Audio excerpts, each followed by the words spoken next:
Hey, thanks for tuning in. I'm Andrew Axum And I'm Amy Axum. with Axum Outdoor Adventure, and today we wanted to do a short little video on basic hiking equipment. So recently we've noticed on a lot of the social media groups that we're part of concerning hiking and outdoors activity, several people had questions about the basic equipment that you need for hiking. We thought we'd do a little tutorial explaining the basic equipment that we use. And one of the first pieces of equipment we use is the trekking poles or hiking poles that you see people with often. So we ordered these from Amazon. They're called Cascade by Mountain Tech. They're really nice. They're fully adjustable in two different places, so you can adjust them to however is comfortable for you. They have a foam handle and these little straps that you can hold onto so you don't drop them. Which actually become really handy sometimes. Yes. They also have on the tip you can change out the rubber ends. This one is kind of a heavy duty, almost like a tire tread. It would be good for like a paved trail. Yeah. This one almost looks like a ski. Maybe just for different types of terrain. Yeah, we've never used those, but I always envision using those on snow. Yeah, it almost looks like a ski. And then this one here, which is kind of rounded, so Maybe for mud. Yeah, for like a muddier. So yeah, they're great. Even on a flat trail, you might not think you would need them, but just kind of having them to propel you forward is very, very helpful. And even sometimes just having them to lean on when you're taking a break. I've found that they help my back a lot. Yes. On flatter trails. If I'm starting to kind of stoop over because I'm tired from walking, those will really help just kind of keep you upright and keep you from getting so much of a back ache. Yes. So like Amy mentioned, we got these on Amazon. I think I bought these for us for Christmas in 2019. So it's currently 2022. We've had these for about 2 years. I recently looked these up on Amazon, and when we bought these, I think we paid $19.99, $20 basically for them. They're a little more now. I think they were about $25 now, but inflation, everything's going up, so it's understandable that they would be more expensive now. Now, you can certainly spend a lot more than $20 or $25. There's hiking poles and trekking poles that are up into the hundreds of dollars. And if you were going to be out hiking on the Appalachian Trail for months or the Pacific Coast Trail, it might be wise to invest in something like that because you're going to be out there where you can't necessarily get a replacement. But we found that for our basic hiking around in state parks, and even out west, we've done a little hiking out west, these have been fine for us. You don't need to go invest hundreds of dollars in a set of hiking poles or trekking poles just for your average everyday hiker. So another great piece of equipment to have if you like to do seasonal hiking, and we do, we like to hike year round. Obviously in the wintertime you're going to want to dress warm, but another important thing you can get is some ice creams. So I ordered these for us last year after we went on an icy hike and we didn't have these.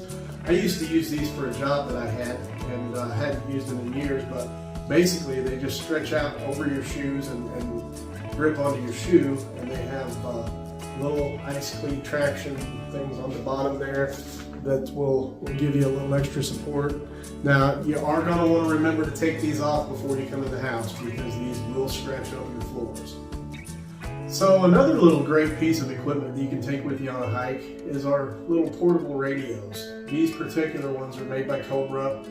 I am a radio enthusiast, but you don't need a license to operate these. Anybody can use these, and I think you can get a set of these for around $30. Just look up GMRS radios on Amazon. They operate in the 460 megahertz range, so they're UHF radios. These are great for if you happen to get separated on a hike. Amy and I always hike together, but there have been a few times where we have separated and I went to check out something else while you took a little rest.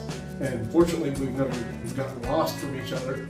But even just being able to stay in communication with each other in the woods, because you don't always have cell signal when you're out on the trail.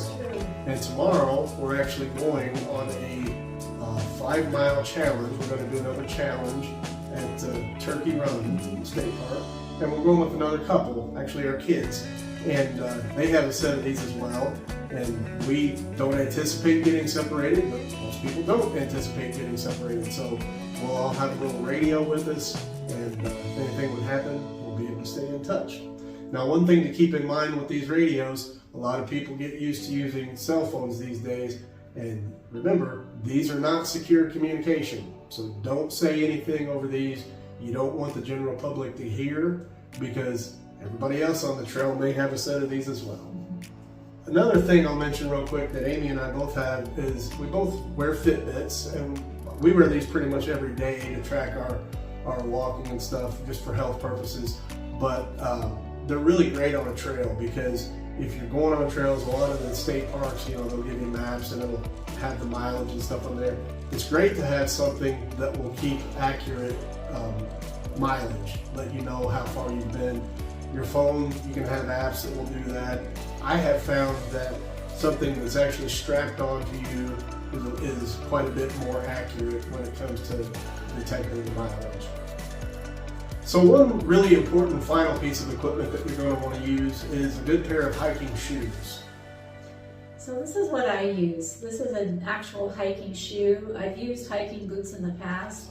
I really like these though, because I like the flexibility of being able to move around in them. These are made by Cascade. They're a few years old, so they're a little beat up, but they are waterproof. They have good arch support. We have walked on some pretty rocky trails before, and these protect your feet. It's really important to choose a shoe that's actually for hiking. We've actually seen people hiking in flip-flops, and that just makes me cringe. Please don't do that. You could really hurt yourself. So I have a pair of shoes that are made by Merrell. Merrell's a really good brand of hiking shoe, and you can see they have some kind of support on the toes there and the heels, and the heel actually kind of wraps up around, gives you a lot of good support. So these are good shoes. I have a pair of high top, they're called Terex. They're made by Adidas as well. I really like those as well. So there's no shortage of good brands out there to get. Just find a pair that you like and that fits well and is comfortable, because you're going to be in them for hours. But yeah, definitely important to have a good pair of hiking shoes. So we just kind of wanted to do a quick little tutorial for people who may have questions about basic hiking equipment. We're actually going to go on another state park challenge tomorrow. It's the 5 Mile State Park Challenge at Turkey Run. The shirts that we have on currently, these are the shirts that we received from doing the, was it 11 Mile Challenge? Yes. An 11 Mile Challenge in Springville State Park. So they're matching. Hers is blue, mine's green, but we're pretty proud of them because it's something we accomplished. We did a video on that as well, the 11 Mile Springville State Park Challenge. So go back and check that video out if you haven't seen it already. So that's going to do it this time on Axum Outdoor Adventure. We appreciate you tuning in and joining us. If you enjoy these videos as much as we enjoy making them, please go down and hit the subscribe button. Don't forget to like this video and click on the bell icon so you can receive alerts anytime we put out new content. Thanks for tuning in.